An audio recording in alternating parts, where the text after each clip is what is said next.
এখন আছি আমি কুপুপ ভ্যালি, তারই পাশে আছে বিসাইড এলিফ্যান্ট লেক। এই দেখাচ্ছে এলিফ্যান্ট লেক, এটা ঠিক চন্দ্রতাল লেকের মতো যেটা হিমাচলে আছে, ওরকম দেখতে লাগছে কিছুটা।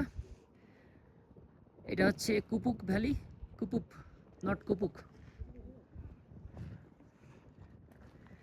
এই লেখা আছে এই যে কুপুপ।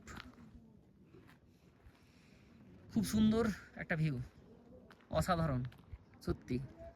এটা হচ্ছে এলিফ্যান্ট লেক। আর কিছুদিন পর এলে এই লেকটা পুরো বরফে পুরো ঢাকা হয়ে যাবে।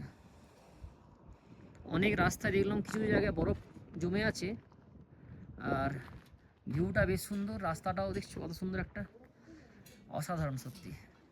কিছুটা স্পিটি ভ্যালির মতো লাগছে, কিন্তু অরিজিনালি স্পিটি না, স্পিটি এর থেকে বেটার, আরও বেশি সুন্দর। চিন্তা নেই, স্পিটি যাওয়া হবে। নেক্সট ট্রিপ আমাদের স্পিটি, তো সেই ভিডিও আমরা আপলোড করব পরবর্তী চ্যানেলে, আমার পরবর্তী ভিডিওতে অবশ্যই। আপাতত এটুকুই দেখাচ্ছি এখন, এটাই এনজয় করো।